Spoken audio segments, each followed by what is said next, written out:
Gallery में मैं आप सभी का हार्दिक स्वागत एवं अभिनंदन करता हूं। इस गैलरी में आपके सामने दीवार पर 1999 कारगिल युद्ध के दौरान चलाए गए सारे ऑपरेशन फोटोग्राफ्स के माध्यम से दिखाए गए हैं। इस गैलरी में मेरे सामने गैलरीज में सियाचिन ग्लेशियर में भारतीय सेना किस प्रकार सर्वाइव और ऑपरेट करती है तथा कुछ माउंटेनरी इक्विपमेंट के बारे में जानकारी दी गई है। इस गैलरी के बीचों बीच और मेरे बाएं भारतीय सेना द्वारा 1999 कारगिल युद्ध के दौरान पाकिस्तानी सेना से जब्त किए गए कुछ हथियार शोकेस में प्रदर्शित किए गए हैं, जिसे आप मेरी ब्रीफिंग के बाद देख सकते हैं। ये मॉडल आप देख रहे हैं, यह एक टेरर मॉडल है। जैसा कि हम सभी जानते हैं, किसी भी देश की सेना कोई भी ऑपरेशन लॉन्च करने से पहले अपने देश के सैनिकों को उस इलाके के बारे में जानकारी देने तथा ऑपरेशन समाप्त होने के बाद डीब्रीफिंग के लिए टेरर मॉडल का इस्तेमाल करती है, जो कि मैं अभी आपके साथ डीब्रीफिंग कर रहा हूं। इस मॉडल का नॉर्थ एरो के माध्यम से दर्शाया गया है, जबकि वास्तविक नॉर्थ भी इसी दिशा में है। इस मॉडल पर लाल रंग से दिखाई गई रेखाएं इस इलाके की छोटी तथा बड़ी सड़कों को दर्शाती हैं।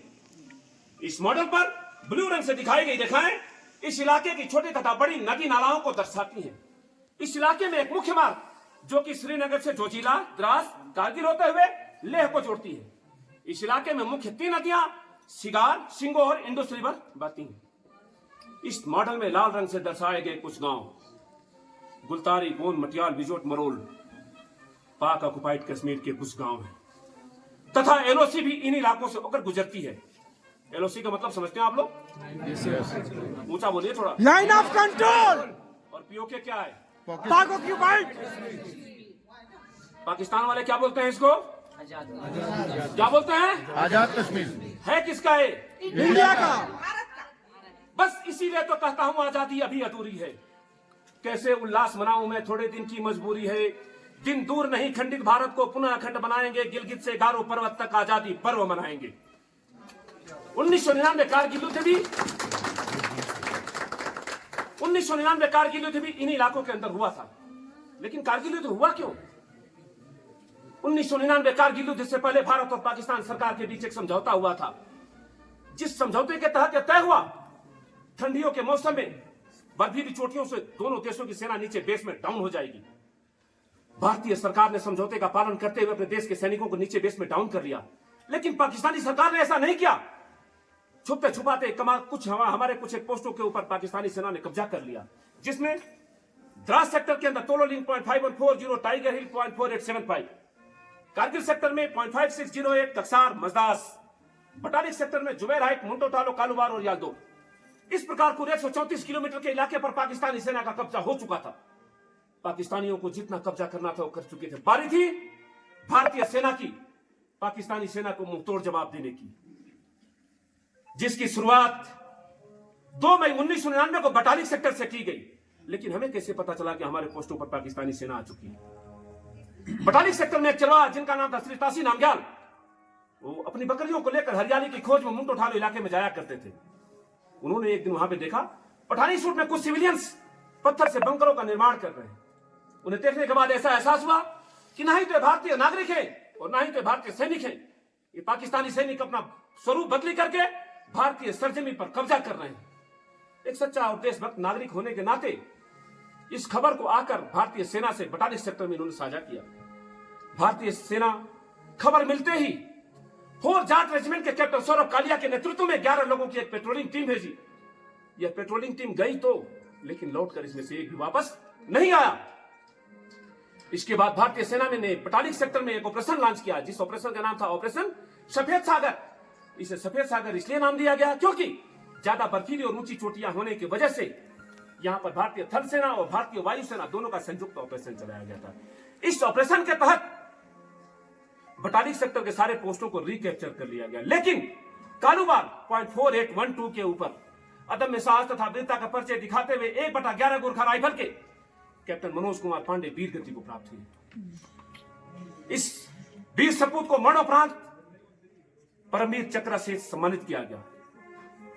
Captain Manoj Kumar Pandey National Defence Academy में पढ़ते हुए परमवीर चक्र पाने का सपना पूर्ण कर चुके थे, लेकिन भारतीय तिरंगे को अपने सीने पर लगाए हुए मां भारती का यह सपूत मां भारती की गोद में हमेशा हमेशा के लिए समा चुका था। उसके बाद अगली बार द्रास सेक्टर द्रास सेक्टर के पोस्टों को रिकैप्चर करने के लिए यहां भी एक ऑपरेशन चलाया गया, जिस ऑपरेशन का नाम था ऑपरेशन विजय। द्रास सेक्टर में हमारे लिए सबसे महत्वपूर्ण पोस्ट था तोलोलिंग। तोलोलिंग यह पोस्ट हमारे लिए महत्वपूर्ण इसलिए था क्योंकि तोलोलिंग से नेशनल हाईवे नंबर 1 दुश्मन की निगरानी में था। यदि इस पोस्ट को कैप्चर ना किया जाता तो आज हम जहां नेशनल हाईवे नंबर 1 गटअप हो जाता, और आज हम जहां पे खड़े हैं यहां पे कौन होता? पाकिस्तान। क्या हम ऐसा होने देते? नहीं। ऐसा कभी नहीं होने देते। इसीलिए तोलोलिंग को रिकैप्चर करने का टास्क 2री बटालियन राजपुताना राइफल के कैप्टन विजयन थापर को दिया गया। कैप्टन विजयन थापर तकरीबन 1 महीने तक चले गुत्थम गुत्थी के युद्ध में भारतीय तिरंगे को जन्मों जन्मांतर के लिए तोलोलिंग को ऊपर फहराए, लेकिन इस युद्ध में यह वीर सपूत वीर गति को प्राप्त हुआ। यह वीर सपूत वीर गति को प्राप्त होने से मात्र 2 दिन पहले अपने अंतिम भावनाओं को, अपने अंतिम इच्छाओं को एक पत्र में पुरेदा, और वह पत्र इस म्यूजियम में द लास्ट पोस्ट के नाम से यहां पे लगाया गया है। आप सभी मेरे प्यारे देशवासी यहां से जाने से पहले इस वीर सपूत की अंतिम भावनाओं को अपने साथ संजोकर जरूर ले जाइएगा। उसके बाद अगली बारी थी .5140, जिसे रिकैप्चर करने का टास्क 13वीं battalion Jammu and Kashmir rifle के कैप्टन विक्रम बत्रा को दिया गया। इनका एक और नाम कोई बताएगा? एक और नाम क्या था? शेरशाह। इतनी आवाज शेरशाह के लिए। शेरशाह। ऐसा माना जाता है कि युद्ध के खत्म होने के बाद 5 साल 7 साल के बाद तक भी पाकिस्तानी सेना के माए कहती है कि बेटा सो जा नहीं तो शेरशाह आ जाएगा। पाकिस्तानी सैनिकों के सपने में भी शेरशाह की आवाजें गूंजती थी। कैप्टन विक्रम बत्रा और शेरशाह अपने जवानों का हौसला बढ़ाते रहे, अपने कंपनी के जवानों को आगे की तरफ लेके बढ़ते रहे, और भारतीय तिरंगे को .5140 के ऊपर गुत्थम गुत्था की लड़ाई में लहरा दिया गया, और वहां से 4 अक्षर का एक मशहूर सक्सेस कोड अपने कमांड पोस्ट को पास किए। क्या था? ये दिल मांगे मोर। ये दिल मांगे मोर। ये दिल मांगे मोर। इसीलिए कैप्टन विक्रम बत्रा और शेरशाह .5140 के ऊपर नहीं रुकते हैं, क्योंकि उनका दिल अभी और मांग रहा था। कहा जाता है कि जब भूखे शेर के मुंह में खून लग जाता है तो आगे की तरफ बढ़ता जाता है और शिकार का तलाश करता है। कैप्टन विक्रम बत्रा और शेरशाह के बंदूकों को पाकिस्तानियों की खून का प्यास लग चुकी थी।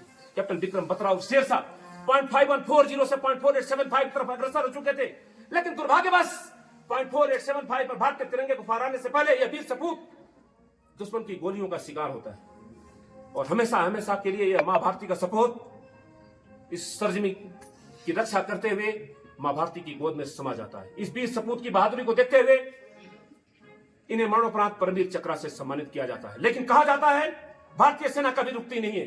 इन्हीं के कंपनी के राइफलमैन संजय कुमार दुश्मन के बंकर में फायर करती हुई गनों को पकड़ के अपने हाथ से खींच लिया, और दुश्मन की गन से दुश्मन को मारता हुआ वीर सपूत आगे की तरफ बढ़ता गया और भारतीय तिरंगे को .4875 के ऊपर फहरा दिया। इस वीर सपूत की बहादुरी को देखते हुए इन्हें भी परमवीर चक्र से सम्मानित किया गया। राइफलमैन संजय कुमार आज भी भारतीय सेना में सूबेदार मेजर के पद पर सुशोभित हैं और राष्ट्रीय रक्षा अकादमी खड़गवासला के अंदर सेवारत हैं। उसके बाद अगली बारी थी असंभव प्रतीत होने वाली टाइगर हिल।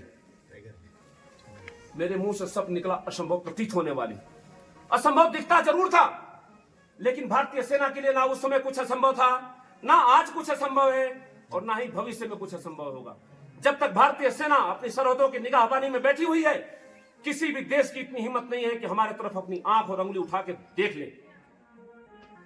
टाइगर हिल जो तकरीबन 90 डिग्री की खड़ी चढ़ाई पर थी, मुश्किल जरूर थी, लेकिन कहते हैं हिम्मत वालों का डर से कोई वास्ता नहीं होता।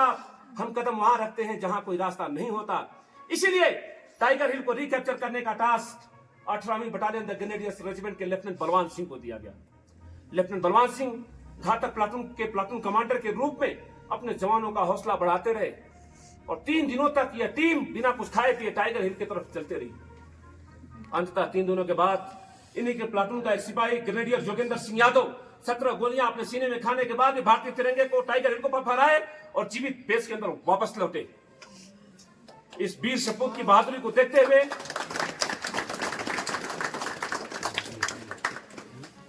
इस वीर सपूत की बहादुरी, कर्तव्य निष्ठा, त्याग और बलिदान को देखते हुए भारतीय सरकार द्वारा इन्हें भी परमवीर चक्र से सम्मानित किया गया। ग्रेनेडियर जोगेंद्र सिंह यादव पिछले साल भारतीय सेना से सेवानिवृत्त हुए हैं, ऑनरेडी कैप्टन के रैंक से। इस प्रकार द्रास सेक्टर के सारे पोस्टों को रिकैप्चर कर लिया गया था।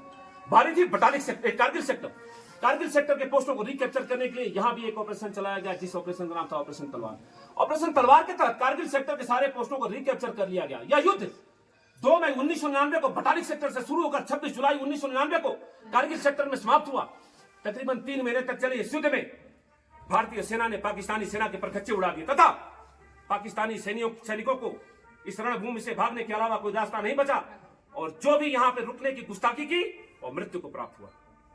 तकरीबन 3 महीने तक चली इस युद्ध में पाकिस्तानी सेना को भारतीय सरजमी का एक पत्थर का टुकड़ा भी नसीब नहीं हुआ।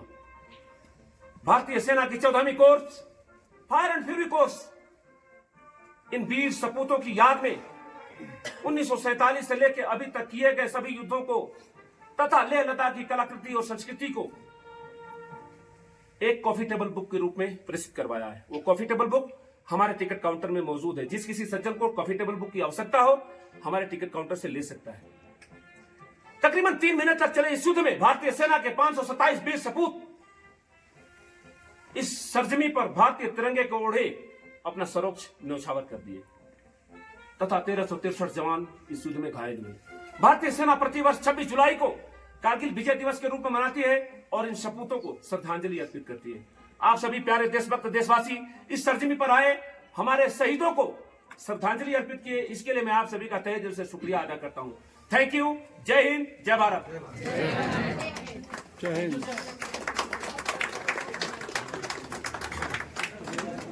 तो ये दोस्तों विजयंत थापा का लास्ट पोस्ट है जो अभी बता रहे थे, जिसके बारे में कारगिल वार में जो शहीद हुए थे।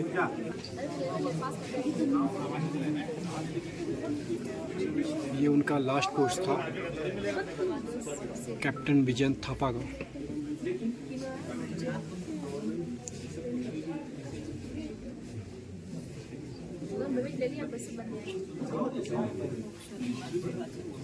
तो दोस्तों ये है हॉल ऑफ फेम जो लेह में स्थित है, और एक वीर सैनिक के जुबान से आपको हमने कारगिल वार के बारे में सुनाया।